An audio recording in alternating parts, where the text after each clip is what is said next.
Takudo was a terminally ill boy who reincarnated into the world of his favorite game after his death alongside his favorite game character. While the two of them decide to build an empire together just like they did in the game, they have no idea that Takudo has been reborn as the legendary king of ruin who will destroy the world so that it can be reborn. Takudo is a terminally ill boy who spends most of his time playing a civilization-building strategy game called Eternal Nations. One day, as he is starting the game again after accomplishing everything, he quietly passes away. He feels like he is sinking into darkness, and when he opens his eyes, he finds himself sitting on a stone throne in the middle of a forest. He doesn't understand what is happening, but then a familiar figure appears in front of him. Takudo immediately recognizes the woman as Atu, the sludge witch, who was his favorite character from the game of Eternal Nations. He remembers how he decided to play Eternal Nations at the most difficult level by picking up the Kingdom of Ruin and Evil, Minogra, as his starting point. Luckily, it came with Atu, a character who is incredibly weak at first, but she absorbs the abilities of the enemies she defeats and becomes the strongest by the end. Atu calls Takudo her king, and he wonders if this is some sort of role-play situation that he needs to go along with. However, Atu tells him that he doesn't need to think so hard about it, because she knows everything already. She knows his name, as well as the fact that he has never touched grass in his life. He was the pro among pros who completed the game on nightmare difficulty with the most tricky civilization. Takudo is astonished to hear that she knows about him being a player and her being a character inside the game, and Atu tells him that she remembers all their games as well. She knows his playstyle as well as all the things he said to her through the screen, and all the times he busted one out in her name. Takudo is incredibly happy on realizing that he can talk to his favorite character face to face, and Atu tells that she is even more happy. He then asks her if this is heaven and if she summoned him to this place, but Atu tells him that she was summoned to this place too. As for the location, she feels that it is like the world of Eternal Nations. She then quickly kneels before Takudo and holds his hand, saying that since they are here together, it doesn't matter what kind of place this is. She says that they should team up again and build a civilization just for the two of them. Takudo doesn't even know what to say as Atu pulls him down from his throne, telling him that they have conquered the world multiple times in the past, and they should consider this a chance for a brand new beginning. Takudo likes the idea, and he asks Atu to serve him to form a glorious civilization, and she gladly agrees. She then pretends to be a badass witch and officially pledges her loyalty to him. But then both of them get embarrassed at those cringe-level dialogues. With that, Takudo tells Atu that she already knows what is the first thing they do at Minogra. She affirms, saying that they will become shut-ins and hide their existence from the rest of the world. The next thing that Takudo does is using his emergency skill to produce a giant-sized bug to scout the nearby area. Takudo and Atu discuss how it is one of their core rules to completely hide their presence from other players in the early game, and scouts like this are helpful to gather information without revealing themselves. Takudo then commands the bug to gather information from the surroundings, and it immediately darts away to do its mission. Atu is surprised because she didn't expect things to go so smoothly in this new and unfamiliar world, and Takudo tells her that he can only share the vision of the bug, just like in the game. He then says that he spent half of his mana to create the scout, and now his best choice is to create a starting settlement for them. He wishes that he had a bit more mana to create a fighter to defend them, but that is not possible right now. Atu gets a bit depressed on hearing this because she is really weak right now and she can't even protect herself. Forget about Takudo. Anyway, Takudo keeps scouting the area through the bug's eyes, and he says that there is nothing but forest here. Atu gets sad because she can't help him right now, but he tells her that her presence is good enough for him, and she gets really happy on hearing this. Just then, the bug comes across a group of poor and tired dark elves. Atu says that this is a good news for them because dark elves are a neutral species, though they incline a bit towards the neutral evil side, and their kingdom is also low-key neutral evil. However, this news worries Takudo, who begins wondering if this is really the world of Eternal Nations. He begins thinking that if there is another civilization nearby, his kingdom is most certainly going to be destroyed right now. But Atu tells him that if they are in any kind of danger, they will flee away together. Takudo tells her that she couldn't be more right, and he decides to keep an eye on the Dark Elves while scouting the area some more for now.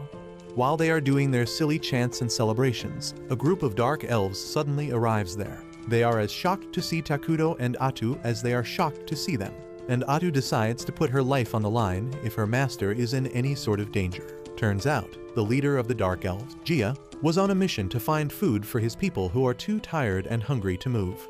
His assistant told him that they should not be in this forest because legends say that something incredibly evil is sealed away in this place. But Jia told her that he can't back down just because of that, because his people need him. Just as he was thinking that, he suddenly came face to face with Atu and Takudo, who seemed to him like the avatar of evil.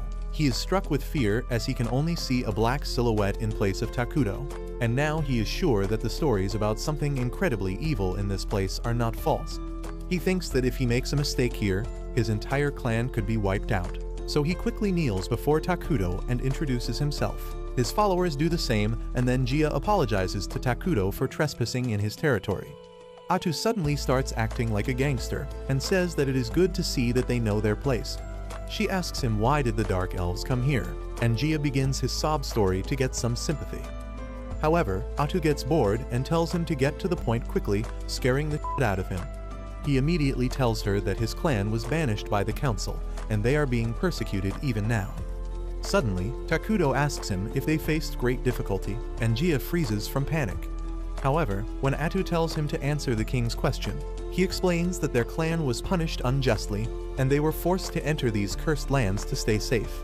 However, their food supply ended a week ago, and now his people are starving because they haven't been able to find any source of food here. Jia starts thinking about the hardships his clan faced when all they wanted was to live peacefully. He wonders if Takudo will be cruel to them too, but to his surprise, Takudo throws some apples at him, telling him that he should try them out because they are delicious. Jia has never seen apples before, and he is doubtful about them. But his followers don't have his patience, and they begin gobbling down the apples while exclaiming how sweet they are. Takudo suddenly creates some pears too, and Jia is left completely stunned. Atu asks him why is he not eating the fruits that her master has so gracefully given him, and the dark elf immediately bows before Takudo, saying that there are more people in his tribe who are starving. He wants to feed them, especially the children before himself, and Takudo takes pity on him. He starts summoning a huge amount of food, much to Atu's horror and Jia's shock. Dark elves like him have always been discriminated against because people believe they belong to the dark side, and no one has ever tried to help them before now. He asks Takudo who exactly is he, but he just tells him to take the food to his people. Jia and his followers soon return to their camp with the food, and everyone finally gets to eat till they are full. Jia, however, refuses to reveal how he got the food to other elves, but at night, while he is sitting alone by the campsite, the clan elder arrives there. He remarks that the fruits he brought earlier were different from anything he has seen in his long life, and they were more tasty than any other fruit. He asks Jia where did he get those fruits from, and he tells the elder about his meeting with the legendary evil being. The elder is shocked because Jia met the King of Ruin who is mentioned in ancient books. He says that according to those books, when the world has become too full, the King of Ruin will appear and destroy the world so it can have a fresh start.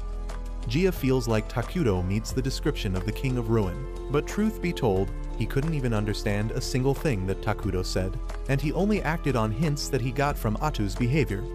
The elder is not sure about that part yet, but he asks Jia if he gave Takudo anything in return for the food. He says that he didn't give anything in return, and the elder says that no evil being would show mercy to someone without getting something in return. Jia, however, believes that Takudo is a merciful being who took pity on his people's suffering, and that angers the elder. He asks Jia how can he talk about an evil being with such respect, but after a bit of debate, he realizes that Jia did his best and secured food for his people. After that, Elder Molter declares that he will negotiate with the Dark King as the senior-most Dark Elf, and hopefully, their clan will be able to get the peaceful life they have always dreamt of. On the other hand, Atu scolds Takudo for using his mana to create food for the elves when he doesn't have enough for it. But the moment he tells her not to be upset at him because he needs her, she starts acting like a simp again. The next day, Jia gets ready to visit Takudo again, and Elder Molter asks him if he is ready to face the king. He believes that since they have already accepted charity from the Dark King, they must be ready to pay any price he asks in return. Jia objects, saying that Takudo never said anything like that. But Molter replies that it is just the way of nature for evil beings to ask for compensation in exchange of the good deeds they do. However, he agrees that they need to keep relying on Takudo to survive, because no place else is safe for them. The two of them decide to go to Takudo together, unaware that his insect scout was keeping an eye on them the whole time. Takudo immediately calls the bug back to report to him, and when he learns that the elves are coming, he just wishes that they take the rest of the food he prepared for them yesterday and leave quietly. He gets nervous as he explains that he gets nervous and can't communicate properly, so he doesn't know if he can negotiate with the Dark Elves. Atu tells him that she will do it for him, and it will also show the Dark Elves that her king doesn't even talk to the likes of them. Soon after that, Molter and Gia arrive there, and the old elf greets Takudo with some ChatGPT-generated salutation, thanking him for providing food to his people. He then asks if he can know the name of the person who helped them, and on receiving Takudo's permission, Atu shares his name, declaring him as the King of Ruin. Both the Dark Elves are shocked to have their fears confirmed, and then Atu tells them to take the food and leave because it won't last long anyway. However, Molter says that he wants to repay Takudo for the kindness he showed them, and asks what can they offer him in return. Atu simply tells them that they won't have anything that will be able to satisfy her king anyway, so they shouldn't even bother trying. She asks the elves if they really have anything they even consider valuable, and Molter hesitates because there is nothing like that with them anymore. Atu gives him a death stare on seeing him hesitate and asks if he is plotting something. Molter starts panicking and Takudo realizes that the negotiation is going very badly now. He suddenly calls Atu to discuss their approach, and she gets mad because Takudo is planning to be too lenient. She tells him that these two losers don't even know how to negotiate, and at this rate, they will only become obstacles in his path. She suggests killing them all and putting their heads on pillars around their base, but Takudo asks her to stop turning into that one Austrian painter. He says that the elves just want to coexist peacefully with him, and they want to pay him back for the same reason. He suggests that they ask them to pay in a way they can rather than giving them food for free, because it will keep their relationships with the elves good. Atu can't argue with that, and she tells the elves that her king has decided to accept their offerings. On seeing the relief on Molter's face, both Takudo and Atu realize that he was so nervous because he thought of Takudo as the typical evil being. Atu rebukes him for that, but then she gets confused about what to ask in return for the food. Suddenly, Takudo gets an idea, and he tells her to ask the elves about the outside world. Molter is really glad to hear this, and he swears to tell Takudo everything he has seen and heard in the outside world in detail. Atu says that once he has done that, he is supposed to leave the forest with his tribe immediately, and that shocks both Gia and Molter. They say that they would like to keep living in the forest under Takudo's mercy, but Atu tells them to stop being greedy if they want to live. Gia tries to argue, but Molter shuts him up, saying that they need to obey the command of the king. They begin to leave, but now Takudo feels bad for casting them out. He suddenly gets an idea and tells Molter and Gia to become his citizens. Both of them are shocked to hear this, but not as much as Atu, who asks Takudo what the hell is he doing. He reminds her about the refugee system in the game, which allows them to take in different species as their citizens. He remarks that since Dark Elves are a neutral species, they will easily adapt to the evil attribute of their kingdom, and then they can coexist with the other species living in their kingdom. Atu is still doubtful because species with evil alignment tend to have conflicts among each other. But Takudo reminds her that their main species called homunculi look like humans that were taken apart and put back poorly, and they can't spend all their time with them. Atu immediately agrees with him as soon as the creepy image of the homunculi pops up in her mind. She turns to the two elves, telling them that Takudo plans to build a kingdom here soon, and he is ready to accept them as his citizens if they pledge to serve him. Molter is taken aback at this, and he asks Atu what will happen if they choose to become his citizens, and she makes it clear that they will become evil beings, but she tells them that it is more fun than they think to be evil. Soon after that, Takudo and Atu head to the settlement of the Dark Elves, where everyone is ready to welcome him. Everyone is terrified of him, and some of the weaker ones faint just on seeing one glimpse of him.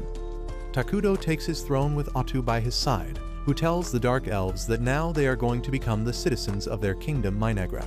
She asks Takudo one final time if he is sure about it, and just as he gives his permission, the elves are accepted into his kingdom, and Atu congratulates them because now their survival and safety is guaranteed by their new king.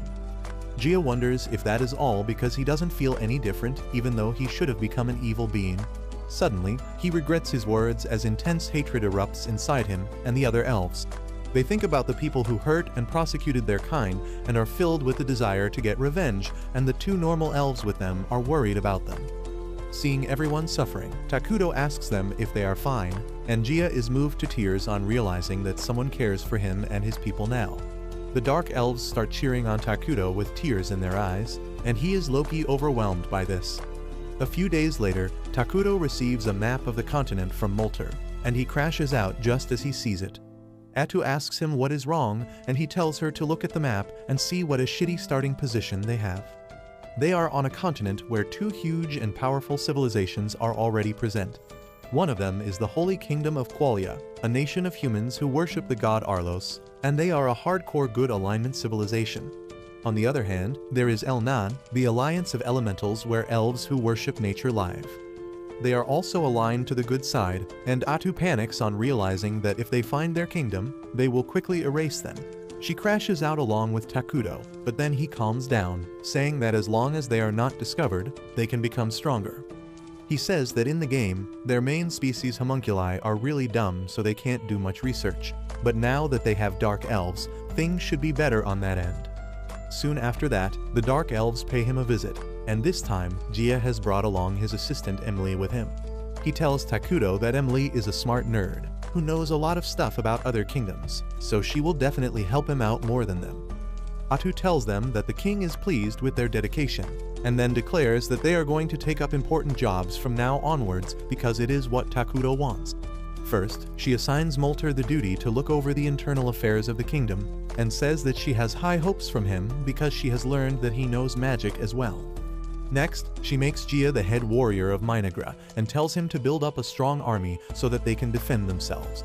She leaves recruiting soldiers into their army entirely to him, and he gets hyped up, saying that he will kill all their enemies and display their heads as trophies, but Takudo is already grossed out. He says that war is barbaric, and Atu tells the confused Gia that their king prefers peace, so he should keep that in mind. This confuses the elf warrior even further as he wonders why would the king of Ruin love peace. Well, Molter taunts Gia, and then immediately gets up, saying that unlike Gia, who only has muscles instead of brain, he will be more helpful.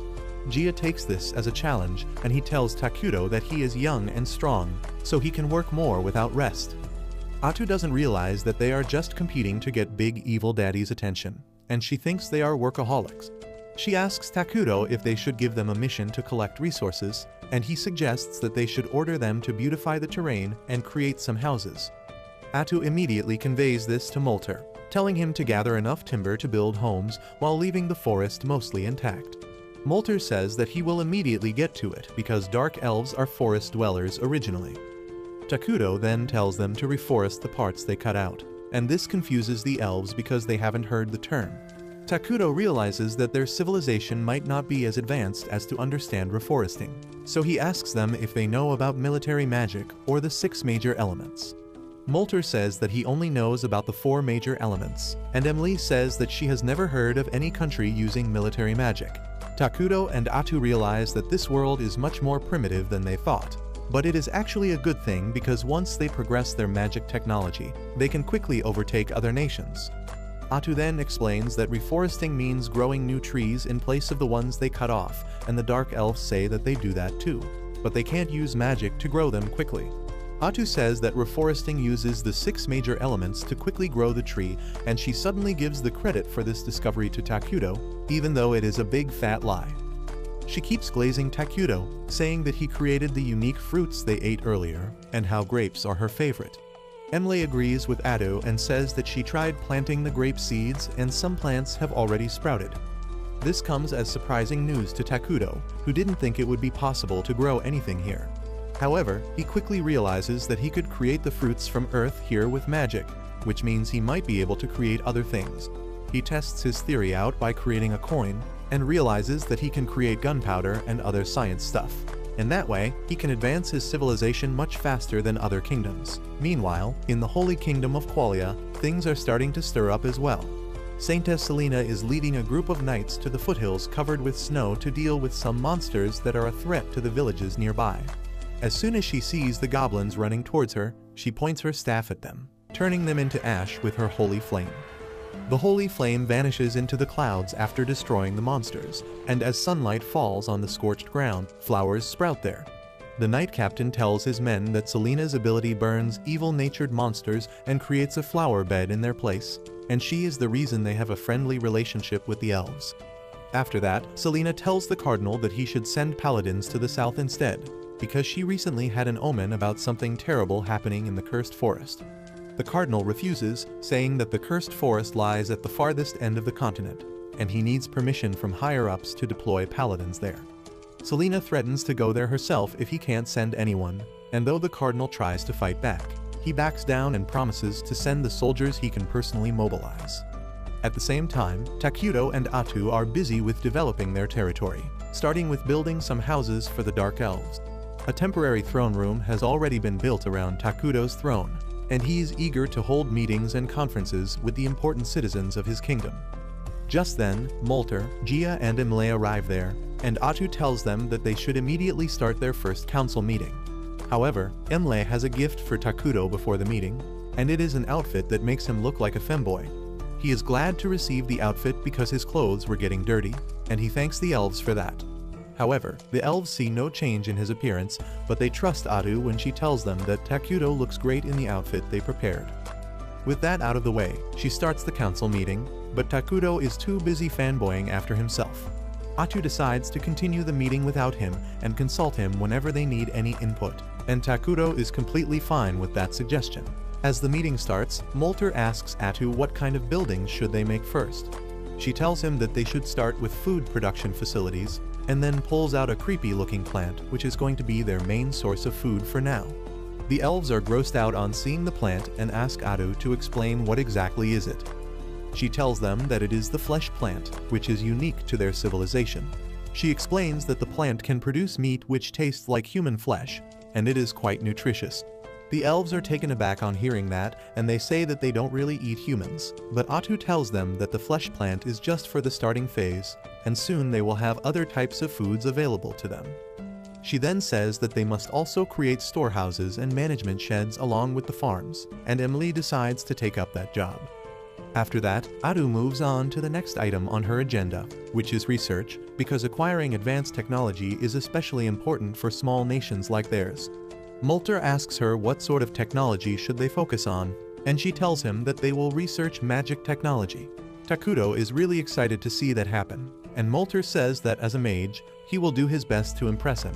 He then asks Atu exactly what kind of magic technology he should research, and she tells him about military magic. She explains that standard attack magic can only target a handful of people at a time, but advanced military magic can destroy entire cities and even change the terrain to their advantage. Atu tells him to gather the elves talented in magic and start working on the research immediately, and Molter is hyped to create magic spells that don't yet exist in this world. Next up, Atu moves to the topic of their military strategy, and Gia gets excited because it is his turn now. However, Takuto immediately tells him that they are not going to invest too heavily in the army right now. Atu adds that armies are expensive to maintain, but they don't produce anything in return in times of peace. Gia argues that they don't have enough strength to protect their king currently, and thus they should pay more attention to their military. Molter also adds that both he and Gia have bounties on their heads as the leader of Dark Elves, and their enemies might attack the kingdom. Takuto understands their concerns and decides to create a hero to defend them instead. Atu agrees, saying that creating a hero is expensive, but they need no maintenance, so they are perfect for their current needs. The elves don't know what a hero is, and Atu tells them that heroes are incredibly strong beings who serve directly under the king. There are conditions to summon different heroes, but she is confident that they can summon the first one quite soon, and Takuto is excited for that. He thinks about how they need mana to do most things in this world, and a kingdom can only collect mana from its people. The happier the people are, the more mana they can collect, and Takuto is determined to make his kingdom the happiest place on this planet. Meanwhile, in the Holy Kingdom of Qualia, a junior paladin named Lonius has been selected as a part of the investigation team to be sent to the Cursed Forest. A senior paladin Verdal is also with him, and his favorite way to kill time is to annoy Lonius, who is too straight-laced and formal. Verdal complains that they are sending an awfully small investigation team that involves just 2 paladins and some mercenaries. He says that the church should pay more attention to Selena's prophecy, and Lonius agrees, but he knows that they can't guess what the higher-ups are thinking. He knows that if they succeed, they will be rewarded greatly, but if they fail, all the blame will most definitely fall on his head. Back in Minagra, Takudo inspects the progress of his civilization. He feels nostalgic because he has seen the starting phase of his civilization thousands of times on a screen till now, but this time, he is seeing it up close. Emle gives him a tour, telling him that the Dark Elves specialize in building houses on trees, but the pace of building houses is slow right now because they are focusing on the flesh trees. The flesh trees are growing well though, and the management and storage facilities have also been built. Emily then says that they found a freshwater spring nearby and they are trying to see if they can draw water from it. As for the magic research, Molter and other mages are working hard in the newly formed research building. Takudo is glad to hear all that, and even more so to learn that the elves are taking initiatives like finding water sources. He is really happy that the elves who looked exhausted when they first came here look happy now, and when he tells that to Emily, she starts crying tears of joy. Takudo freaks out on seeing her break down, but Emily soon calms down and resumes the tour. She shows Takudo and Atu to the flesh tree farm and says that thanks to the tools that Takudo produced, they can expect the first harvest soon. Next, she takes them to the source of water the elves found, but notices that the vibe around the place is completely different this time. The water has turned dark as well, and Emlet is disappointed because she thinks that they can't use it anymore. Before Atu can explain why she is wrong, Molter and Gia also arrive there to see the water source. They agree with Emily that the water doesn't seem usable anymore, but then Atu takes a sip, telling them that it is completely safe to drink. She then explains that this place looks dark and gloomy now because it has become a part of Minagra thanks to a feature called the Cursed Terrain. Takudo asks the elves to take a deep breath, and they suddenly feel their minds clearing up and their bodies filling with energy. Atu explains that Cursed Terrain gives advantage to creatures with evil alignment and imposes penalties on neutral and good alignment beings. Since the Dark Elves are part of Minagra, they are evil beings now, and thus, this water is completely safe for them. Gia verifies that by drinking the water, and then Atu says that soon, the entire forest will be a part of the Cursed Terrain. However, Takudo thinks that it can be a little problematic because the Cursed Terrain stands out too much. Molter agrees, saying that once the entire forest becomes this dark, their enemies can easily spot them. Gia once again suggests creating an army, but both Atu and Takudo assure him that they are going to summon a hero. Molter says that he is still not clear about what a hero is, and Atu decides to teach him through an example. She suddenly summons dark tentacles from her back, slashing down nearby trees effortlessly before revealing that she is a hero herself. And even though she has only 1% of her full power, she can still defeat entire armies. Takudo boasts to the surprised elves that heroes are really awesome, and they keep growing stronger with time even if they don't do anything. However, he quickly changes the topic and tells Atu that there was no need to chop down the trees to show her power, and tells her to clean up the mess later. The elves, on the other hand, are truly amazed by what they just saw, and they say that Takudo is really a great being for having such powerful subordinates. They decide to create a grand palace suitable for him, and Takudo says that he doesn't need it right now. However, the elves refuse to let their king stay in similar houses like them. And Atu also tells Takudo that creating a palace will make the people happier, so they should let them do it. Takudo decides to give them his permission, saying that he wants a flying fortress someday, but for now, he will be satisfied with a normal palace too. But that's where this video ends. Remember to like and subscribe to the channel. Thanks for watching, and I'll see you next time.